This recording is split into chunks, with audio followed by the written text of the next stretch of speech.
Alam ni Gilas Pilipinas coach Chot Reyes ang mga hakbang na ginagawa ng Karibal sa FIBA World Cup na Italy sa mga larong paghahanda nito.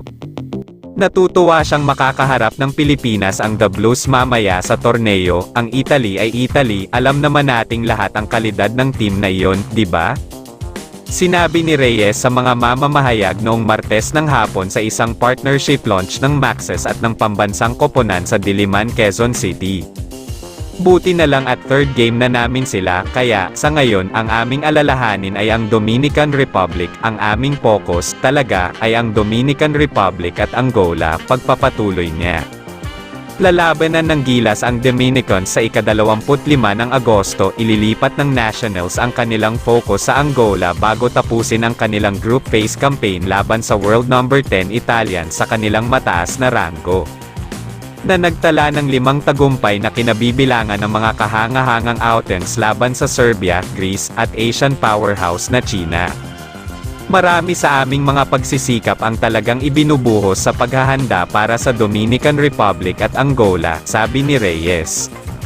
We want to really perform at the very best, the chief of the National Federation said. Ang kutob ko ay kaya natin, susubukan natin, sana manalo tayo kahit 2 laro lang, wala kaming napanalunan sa China. Sana, manalo tayo ng 2 laro, sa kabila ng matinding pagsubok, tiniyak ni Reyes na ang tiwala ng utak ng Gilas.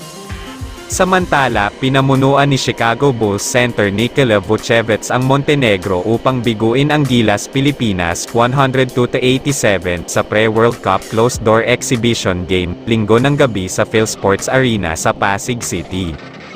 Nanguna si Vucevic sa Black Mountain na may 18 points, 9 rebounds, 1 assist at 2 blocks. Hindi sumapat para sa national squad ang pasiklab ni Jordan Clarkson sa bisa ng game-high na 27 points sa 8 of 15 shooting, na may 5 assists, 2 rebounds at 1 steal sa 29 minutes na paglalaro. Nagdagdag si Junmar Fajardo ng 19 points at si Dwight Ramos ay may 13 points. Kagabi habang isinusulat ang balitang ito ay nakikipagbakbakan na ang Gilas Pilipinas kontra Mexico sa kanilang huling tune-up match bago ang sambulat ng 2023 FIBA World Cup sa ika-25 ng Agosto. Una nang tinalo ng Gilas ang Ivory Coast noong Biyernes, hindi pa rin ginagamit ni Gilas Pilipinas head coach Chot Reyes sina Bobby Ray Parks Jr. at Terdy Ravena sa 2 tune-up games ng koponan kontra Ivory Coast at Montenegro. 14 naman lalaro ang ginamit ni Chot sa 16-man Gilas pool sa losing effort kontra Montenegro.